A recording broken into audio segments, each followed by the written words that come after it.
O que trataremos no presente vídeo é a identificação no domínio de frequência, que é um tema tratado na seção 3.6 do livro de identificação de sistemas. Eu acho que será útil, logo no início desse vídeo, dizer que a informação que está nestes dois vídeos pode ser importante para uma melhor compreensão do que vamos discutir. Então, um vídeo a respeito da resposta em frequência, qualquer definição, a interpretação, porque é isso que queremos identificar nesse vídeo, a resposta em frequência de um sistema. E outro vídeo que pode ser de interesse é o diagrama de Bode. Se vocês forem à playlist, o diagrama de Bode tem uma série de vídeos a respeito disso.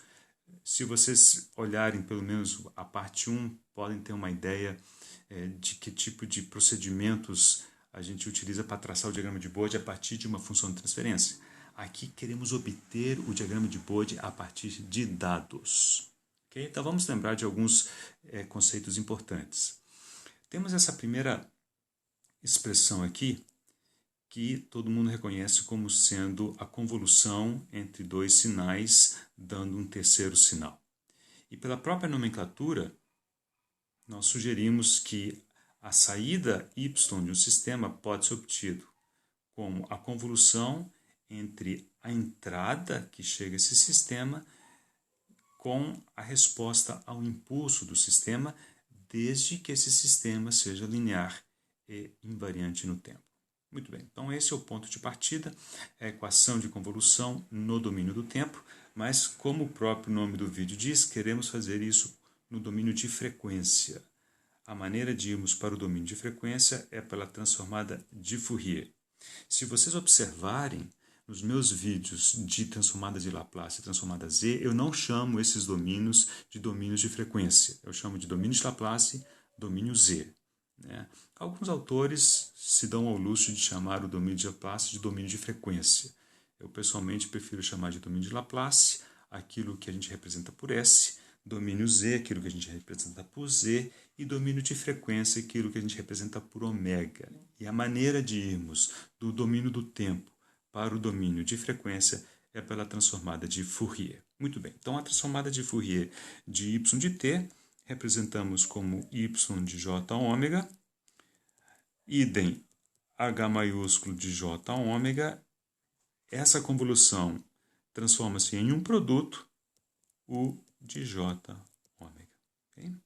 E, por definição, a resposta em frequência é h de j ômega, ou seja, é a transformada de Fourier da resposta ao impulso. Essa é a definição matemática de resposta em frequência. E por essa expressão, vemos que ela pode ser obtida pela divisão da transformada de Fourier da saída pela transformada de Fourier da entrada. Então, nós queremos fazer coisas desse tipo, mas de forma numérica, utilizando estes dados, fazendo esta conta para obtermos uma estimativa da resposta em frequência de um determinado sistema linear invariante no tempo. Então, é isso que estará diante de nós. Vamos começar com um exemplo numérico e depois vou para um exemplo com dados de medição.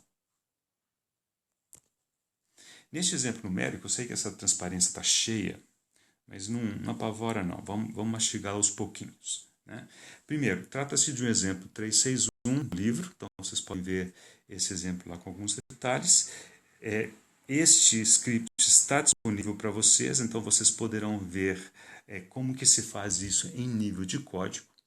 E o objetivo aqui é tomarmos uma função de transferência em Z, que está indicada aqui dentro dessa caixa vermelha, e vamos chamar isso de sistema. Esse é o nosso sistema do qual queremos obter a sua resposta em frequência, mas não a partir daqui. Se fosse a partir daqui, era só trocar Z por E elevado a J ômega, pronto, já temos a resposta em frequência por definição. Mas nós não queremos fazer isso, queremos fazer isso por testes, por dados, como se fosse um processo real. Muito bem, então nós vamos escolher um determinado sinal de entrada, e aqui nesse exemplo eu vou utilizar este sinal de entrada, que é gerado por este comando, que eu vou disponibilizar essa função para vocês também junto com esse script. É um sinal PRBS que estudaremos no capítulo 4. Então, eu vou definir o que é um sinal PRBS lá, diremos quais suas vantagens, como é que ele é gerado, por que ele é tão útil em identificação de sistemas, etc. Por enquanto, nós vamos aceitar que existe uma entrada adequada, que nesse caso é esse sinal, e que colocaremos na entrada do sistema e simularemos esse sistema. E a resposta desse sistema é este sinal. Esse é o sinal de saída. Então, isso daqui é o Y de T, esse aqui é o U de T. E a partir desses dois sinais, eu quero obter a resposta em frequência, que, aliás, já está aqui, já antecipando o resultado para vocês.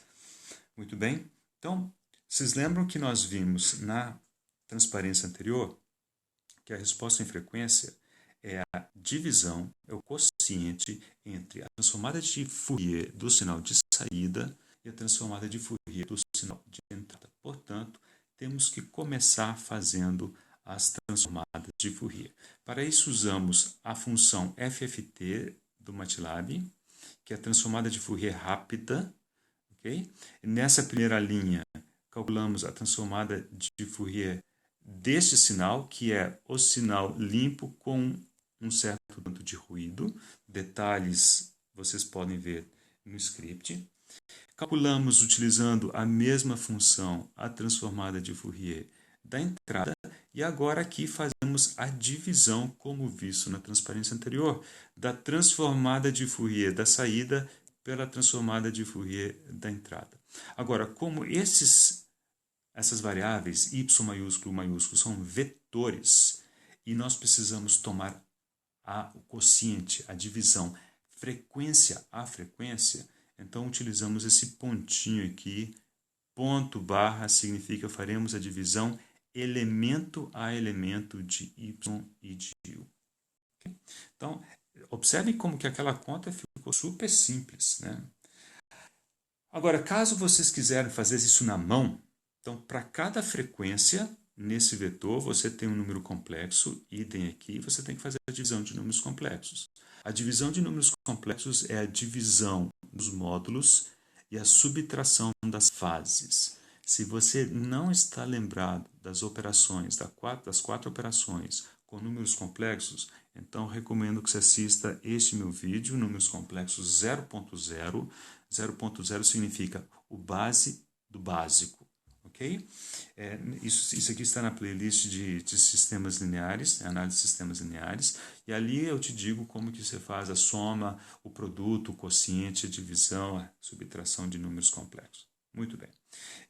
Mas no caso do MATLAB, com esse comando aqui já está tudo resolvido. Por fim, o que nós precisamos fazer é definir, isso aqui não é muito óbvio, é definir o eixo de frequências sobre o qual a gente interpreta essa resposta em frequência.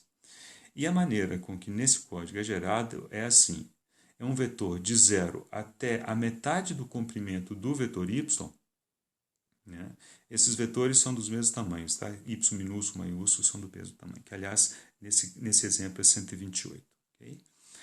Dividido pelo comprimento de y. Isso daqui é equivalente a isso daqui, é gerar uma sequência de números entre 0 e meio, utilizando incrementos de 1/28.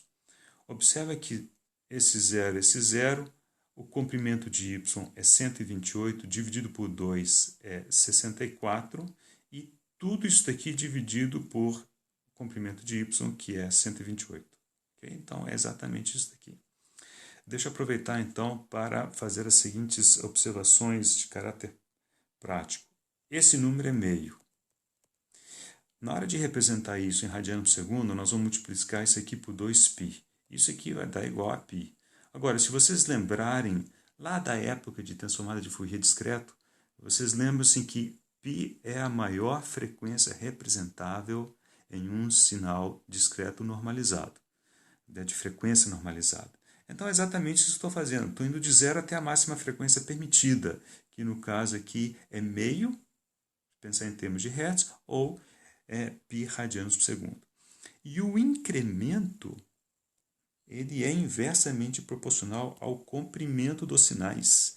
Ou seja, se eu quiser ganhar resolução no domínio de frequência, eu tenho que trabalhar com sinais mais longos no domínio do tempo, aumentar a janela de dados. Tá? Então, depois vocês vão pensar nisso e refletir nisso com um pouco mais de tranquilidade. Muito bem, o resultado desta conta é um vetor de números complexos, que é a resposta em frequência.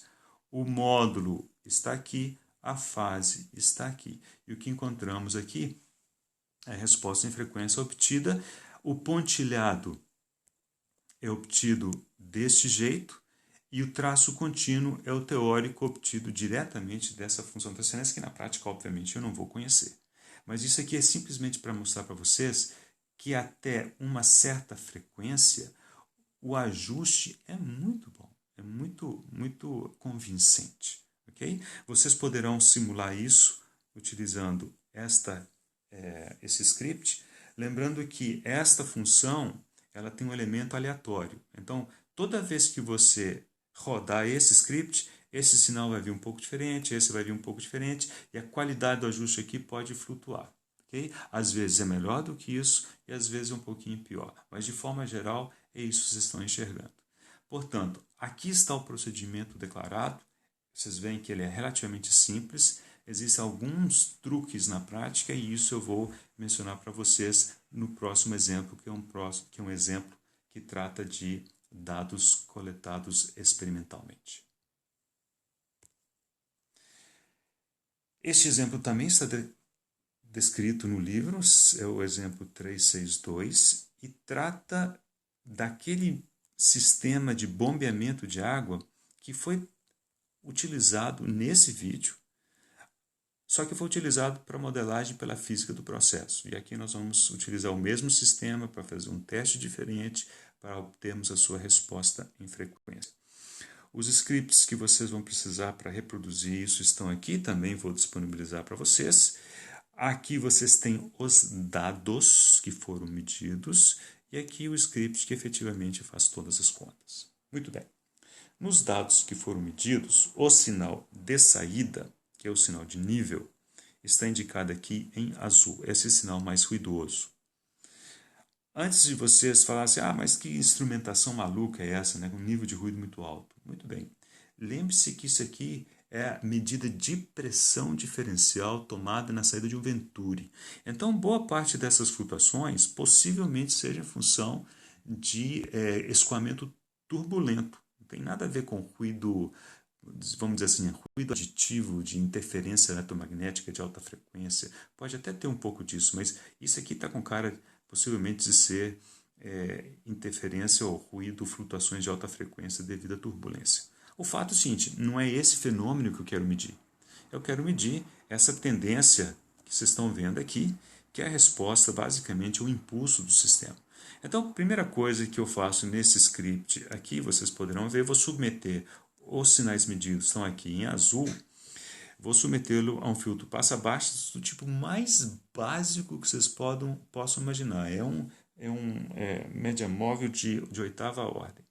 E o resultado é esse traço em vermelho, e é com isso que eu vou me virar daqui para frente. Então temos o sinal de entrada, esse foi o pulso, esse aqui é um sinal de 420 mA enviado para o inversor de frequência. Vocês têm que voltar naquele vídeo de modelagem pela física do processo, se você não lembra o que é o processo, né? E aqui está a resposta a este pulso, né? E a partir desses sinais quero obter a resposta em frequência. Muito bem, então nós vamos ter que tratar esses sinais de forma parecida ao que a gente já vem fazendo. Uma das coisas básicas é achar o ponto de operação, nesse caso é 15,12, nesse caso é 3,83. Nós vamos subtrair isso, ou seja, isso aqui passará a ser o nosso nível 0, né? E, em ambos os casos, eu vou acrescentar, e aqui, eu vou acrescentar isso aqui de forma absolutamente artificial. Eu sei que esse nível ele é 0, então eu vou acrescentar esse nível aqui para frente e esse cara aqui lá para frente. E a razão é que eu preciso ter mais dados de estado estacionário para ter uma representação melhor de baixas frequências na resposta em frequência. Okay? Então, basicamente é isso. Se vocês fizerem o exemplo lá no script, vocês vêm e apagam essa parte do sinal e só roda de novo, vocês vão ver que as baixas frequências você praticamente não vai enxergar. Okay? Muito bem. O que temos aqui é apenas o módulo, não estou mostrando a fase, o módulo da transformada de Fourier desse sinal, e aqui o módulo da transformada de Fourier desse sinal. Atenção, sinal depois de removido o offset. Okay? E agora o que temos que fazer é o seguinte, é frequência a frequência, dividir esse módulo por esse módulo por esse módulo. E as fases correspondentes, a fase desse menos a fase desse numa frequência, a fase desse menos a fase desse na outra frequência. E assim vamos construindo a resposta em frequência. E o resultado está indicado nessa figura. Vocês veem módulo e frequência, módulo e fase, né, da resposta em frequência do processo de bombeamento. Atenção, isso aqui foi obtido a partir destes sinais. Eu não sei de função de transferência, não usei nenhum artifício. Eu saí destes sinais e, seguindo o procedimento que acabei de demonstrar para vocês, eu obtive essa resposta em frequência, aliás, super simpática.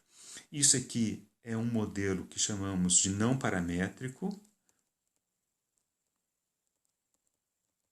porque é um modelo gráfico, uma resposta em frequência, mas utilizaremos um determinado método depois, em outro vídeo, o método de Lévy, que já escrevi errado, Lévy, para obter uma função de transferência em S a partir da resposta em frequência. Então, saímos de um modelo não paramétrico, resposta em frequência, via método de Lévy, para um modelo paramétrico no domínio S. Okay? Mas isso fica para um outro vídeo. Eu vou terminar com uma observação importante na prática. Vocês se lembram da transformada de Fourier, que ela não é definida para sinais abertos, ou seja, sinais que não sejam absolutamente integráveis, no caso de tempo contínuo, ou absolutamente somáveis, no caso de tempo discreto. Aqui eu vou tratar do caso contínuo discreto, é absolutamente análogo. Então, por exemplo, aqui eu tenho o degrau e uma resposta ao degrau. Isso aqui são sinais, vocês estão vendo, são abertos aqui. Eu não posso teimar de fazer a transformada de Fourier, porque aquelas integrais não convergem. Okay? Então, não é boa prática aplicar a transformada de Fourier diretamente a esses sinais. Porque a gente poderia pensar assim, olha, eu quero a resposta em frequência, então vou tomar a transformada de Fourier desse sinal, tomar a transformada de Fourier desse sinal e dividir um pelo outro. Mas esses sinais são sinais abertos. Então, não é boa prática, vocês vão ter vários problemas numéricos e os resultados possivelmente não sejam bons. Então, o que nós vamos fazer? Nós temos que fechar esses sinais. Qual que é a forma clássica, óbvia de fechar esses sinais? É tomarmos a derivada. Então, veja bem, a derivada dessa parte aqui vai continuar sendo zero, a derivada disso daqui constante, a derivada dessa parte volta a ser zero, então isso aqui nada mais do que um pulso, e aqui nós temos alguma coisa assim. Okay? Então temos agora sim sinais fechados, para os quais a transformada de Fourier está bem definida. Okay? Ah, mas como que fica essa conta? Então vamos ver como que fica essa conta. Nós vamos tomar a transformada de Fourier disso. Ora, a transformada de Fourier disso é a transformada de Fourier do sinal original J ômega, e como nós derivamos, a propriedade da transformada de Fourier me diz que isso corresponde a multiplicar essa transformada por J ômega, e isso daqui passa a ser a transformada de Fourier do sinal transformado, que é a derivada do anterior. Idem para o caso do sinal de entrada. Isso cancela e aqui o que temos é o H de J ômega. Ou seja, se eu fizer o procedimento a partir desses sinais, numericamente eu gero esses, transformada de Fourier desse, dividido pela transformada de Fourier desse, então, essencialmente, o que terei como resultado é a resposta em frequência, uma estimativa da resposta em frequência.